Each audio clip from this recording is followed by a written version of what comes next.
Alright, Ronan MMA, welcome back to the channel. Now, UFC Fight Night Sandhagen vs. Font takes place tomorrow evening. I'm going to give my picks and preview every single fight on the card.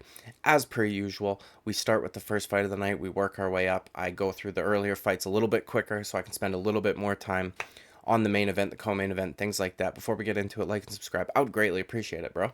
Okay, we're going to start with the first fight of the night, which is Ode Osbourne versus ALMABAYEV. I'm going to be going with ALMABAYEV here. The dude has an incredible record. He's coming from a decent organization like Brave, so he's not padding that record by fighting total bums. He hasn't lost in a little over 6 years. Good mix of KOs, submissions, even some decision wins on there, so he can go the distance if need be. He can fight on the feet, he can fight on the ground, so he's going to be comfortable everywhere. He does mostly get it done by submission, though, which is how I'm actually going to predict he gets this one done. Ode Osbourne for me. Little too inconsistent, and if there is an aspect of MMA where he's lacking a little bit, it would be on the ground. So you know what I mean. And at this stage in the game, his record's not very good. When he does win fights, it seems to be a very hotly contested decision, like his one over Charles Johnson, who I don't know that was a robbery, but I think that Charles Johnson, if he wanted to complain about that, probably should have done a little bit more. I remember being frustrated watching that fight because I was like, why the fuck isn't he doing anything? But it is what it is.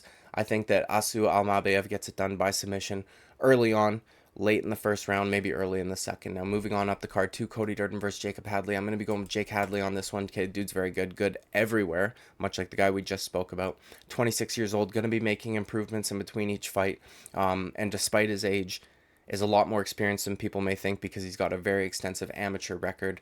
Cody Durden is pretty good, and he's going to be the bigger man in there, but I don't think that'll be enough. I think that Hadley can hurt him on the feet and then potentially finish it off on the ground, either with some ground and pound or locking up a submission on a hurt Cody Durden. Moving on up, Sean Woodson versus Dennis BUZUKJA. I'm going to go with Sean Woodson here. Dennis BUZUKJA does hit very fucking hard, okay? So there is the potential that Sean Woodson gets caught because we've seen him, I don't want to say like arrogant or cocky, but he relies a lot on his upper body movement to get away from shots because he's got such a long torso, especially compared to the guys that he's fighting in his weight class. He's got a very strange style on the feet, you know what I mean? He's very technically sound in the way that he throws strikes. He's not the fastest, he's not the most powerful, and his timing's very strange. I feel like guys struggle with it. Almost every single thing that he throws is like a changeup in baseball. Like, it doesn't come as fast as it looks like it's going to come, but it's very pinpoint accurate, which is why I think he oftentimes hurts a lot of guys. This is like his fourth opponent to this date, right? He's had quite a few canceled bouts. This dude's making his debut, and he's been fighting pretty unexperienced guys, with all due respect, not the greatest records, getting finishes over guys with, you know, a 7-7 just 2 fights ago. So he's fighting dudes with a 7-7 record, and now he's going to jump into the UFC. It just seems like a tall order. Okay, so again, I'm going to be going with Sean Woodson. Dennis doesn't have a whole lot of submissions on his record. It seems like he likes to stand on the feet, and I think that Sean Woodson's going to be technically superior, be able to stay out of the way of big power shots, and just kind of piece him up on the feet. Moving on up the card to Jeremiah Wells versus Carlston Harris. Okay, both of these guys a little bit older, longer in their career. Both guys coming off of decision wins, though I thought Jeremiah Wells probably should have lost his split decision victory over Matthew Semmelsberger. Carlston Harris has actually finished some pretty decent guys. Like, you know what I mean? He's only lost to Shavkat in the UFC so far, which, I mean, fucking hell, dude. Who doesn't? You know what I mean? So I'm not going to hold that against him too badly. Now, Jeremiah Wells technically is undefeated, but again, I thought he should have lost that last fight, so either way. He's had much easier opponents, in my opinion, aside from Semmelsberger, right? He fought Warley Alves totally at the end of his career. And then Blood Diamond, who, you know, couldn't survive on the ground if his life depended on it. So, and probably shouldn't even be in the UFC, has yet to get a victory in the UFC, and is really only here because he's friends with the middleweight champion Israel Adesanya. But either way, I'm going to go in with the underdog pick here and pick Carlston Harris to get the job done, maybe by KO. Moving on up the card to Kyler Phillips, pardon me, versus only BARCELOS. Okay, I'm gonna pick Kyler Phillips, but I'll tell you what, dude. And I'm not trying to shit on the guy too hard. He seems like a cool dude, kinda. Okay, but he seems a little bit like a wannabe Sean O'Malley who doesn't necessarily have the body type to throw the kinds of strikes that he wants to throw. And what I mean by that is the dude will be throwing crazy spinning kicks, all these fucking wild shit where you either got to be a lot closer to your opponent or you've got to be like as long and tall as Sean O'Malley. And Kyler Phillips is neither. He'll throw all these crazy fucking kicks and shit, and none of them land, or if they do land, it's not with any effect. Do you know what I mean? So if he can stop all that flashy shit and kind of focus on the fundamentals, which is going to be what his body style needs. You can't be that short, stockier guy throwing shit like that. Like, it just doesn't work. And if you do throw it, you got to know when to throw it and at what range to throw it. Whereas earlier on, it seemed as though he was just kind of throwing it to throw it, hoping that it would land. Maybe he had landed it against some more unexperienced guys before the UFC, but you know what I mean?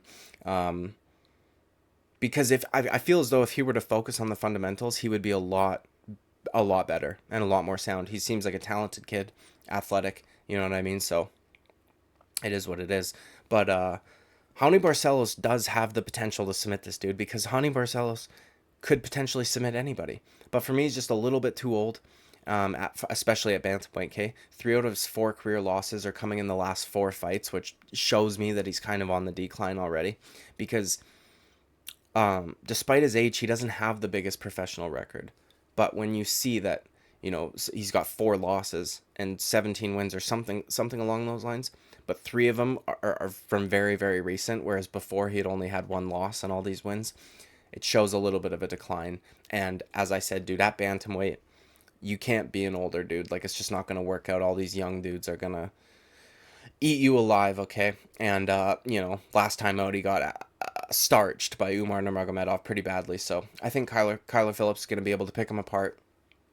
Has enough skills on the ground or even defending a takedown that if it comes to that, he'll be able to not get immediately submitted and, you know, survive and make it to the next round or whatever it may be. And I think that Kyler Phillips just kind of picks him apart at range while staying away from the takedown and the submission gain of Raoni Barcelos. Moving up the card, Billy Quarantillo versus Damon Jackson. Okay, dude. This is a tricky one, honestly. Not so much. I think I'm going to go with Billy Q. He should get this one done, but I'll tell you what, dude. There were times that Damon Jackson was cracking Dan Ige and looked like he had Dan Ige in a world of trouble. And it's because he's got a very awkward striking style. He wants to get the fight to the ground, obviously. Okay. The only problem is he's been knocked out 4 times, and Billy Q gets it done by KO the majority of his wins. So I do feel as though he's going to land a big shot on Damon Jackson, pardon me, and put him down. He's, again, an older guy for featherweight. His striking's not the best, but can be effective just because of the grappling threat that is always there.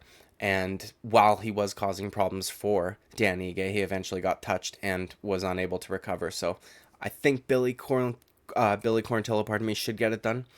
Hopefully that last loss, Tedson Barboza, didn't take all of his confidence out of him or ruin his chin to an extent that it can't come back. But so I do think that Billy Quarantillo gets it done, probably by a round 2 KO or something like that. Moving on up the card to Ignacio Bahamondes versus Ludovic Klein. This is going to be a fun fight. Ignacio Bahamondes right now, pretty big favorite, 2-1.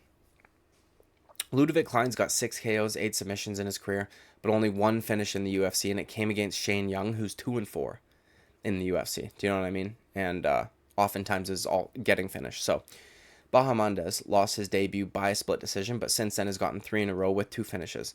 So I am going to go with Bahamondes. He's got the higher finishing ability. He can finish guys that aren't just shit with horrible records in the way that Ludovic Klein probably padded his record with, which we see that with a lot of guys. I'm not just singling out Ludovic Klein, but yeah, he gets mostly KOs. He can also sub guys, right? He subs you wrong. So that's just rub Zhu wrong.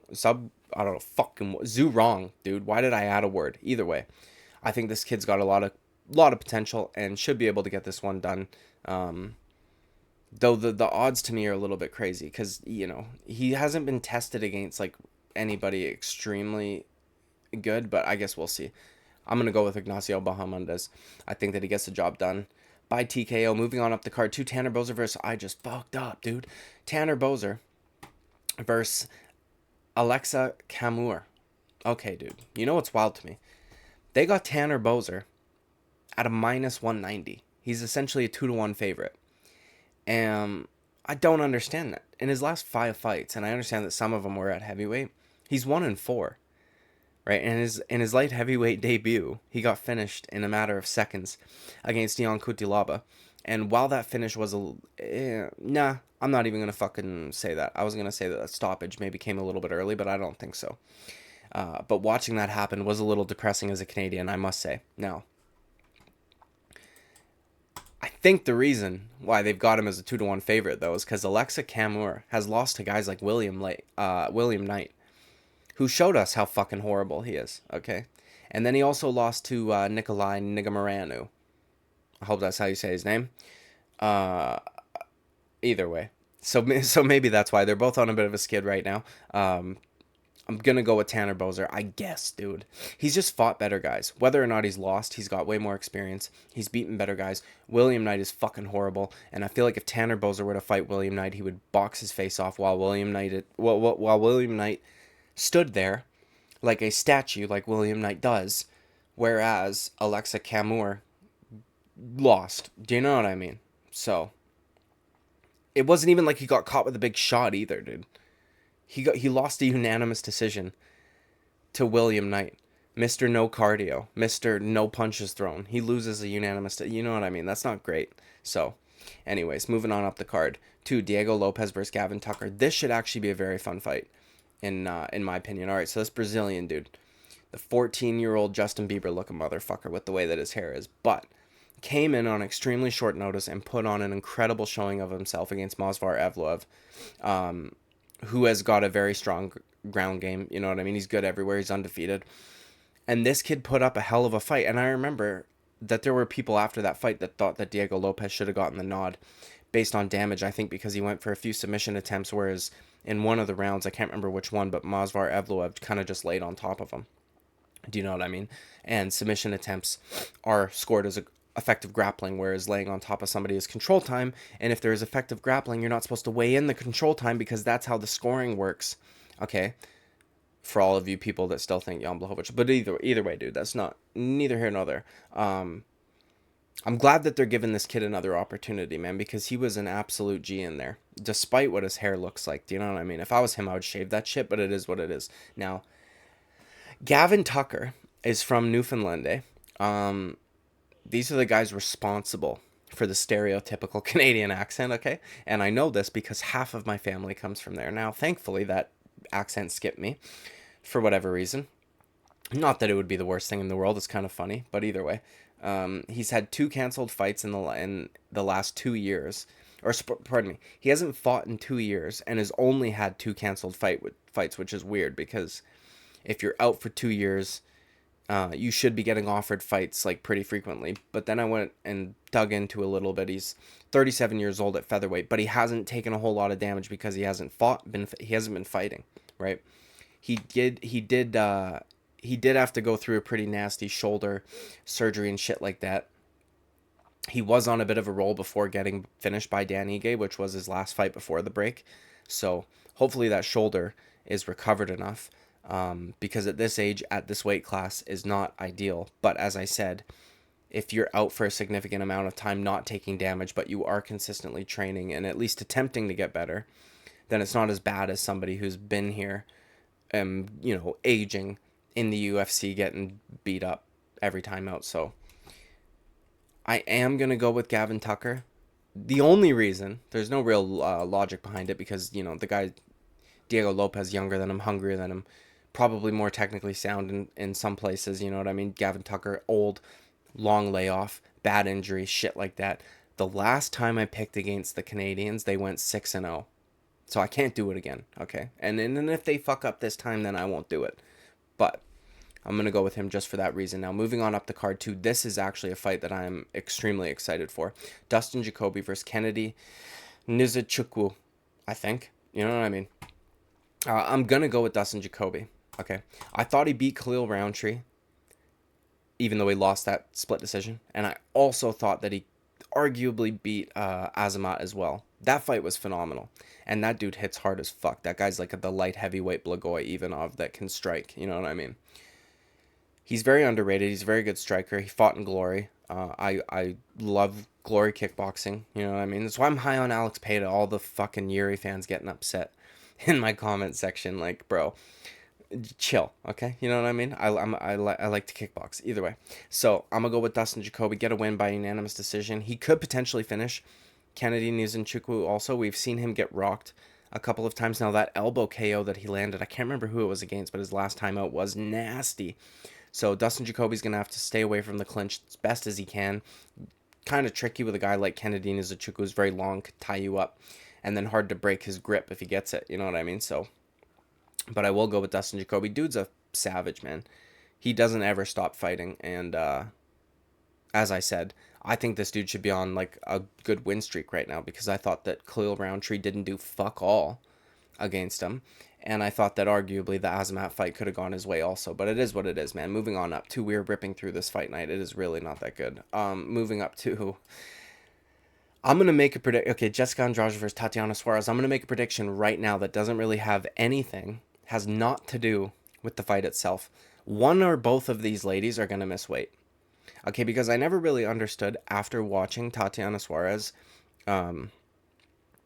beat De La Rosa at flyweight when she said, I have to go back down to strawweight. I was so confused. Like, this chick's shoulders are broader than mine. Do you know what I mean? She's not a small chick. She's going to be bigger than every single girl at strawweight by a good margin also. Also, Jessica Andrade could miss weight at any given moment, no matter the weight class. Do you know what I mean? So Tatiana will blame it on her autism, whereas Jessica Andrade is going to blame it on her non-existent boobs, okay? Because she was so upset about the wardrobe malfunction with Erin Blanchfield, as if she was, you know, whatever, dude. Either way, I think one of these ladies will miss weight, in my opinion. Now, did Jessica Andrade make weight last time? Yes. Tatiana Suarez, though, hasn't had to make strawweight in a very long time, because her first fight after her massive layoff was at flyweight, and she looked big. She didn't even look small compared to the other girl who was been fighting at flyweight the whole time. Do you know what I mean? Like, I don't understand this decision. Maybe she just wants to be a weight bully? I don't know. But I will be honest, she didn't impress me all that much. You know what I mean? I knew before her layoff she was like this insane phenom that everybody thought was just going to run shit. Her striking is not great. And while she did eventually end up getting the submission and the takedown on Montana De La Rosa, I think it was, she seemed to struggle for a little bit getting it. Do you know what I mean? And Jessica Andrade is a very strong girl. So she doesn't have a whole lot of takedown defense, though, mind you. So I don't know. You know, Andrade could tag her, not technically. What the fuck, dude? The opposite of technically. She could tag her potentially, is what I meant to say. I think in all likelihood, though, Tatiana Suarez probably just takes her down and beats her up. That is if she makes weight and doesn't pull out of the fight. You know what I mean? It's just like when you're young, as young as she was before the layoff, it's a lot easier to make that weight. And then you take a massive layoff. You probably gain weight because you're injured. And then you come back at a heavier weight class and look like you cut weight. It didn't look like she just walked on the scale. Do you know what I mean? So now you're older. You haven't done it in a very long. It's just, to me, I'm a little concerned both these ladies could potentially miss weight. It is what it is, dude.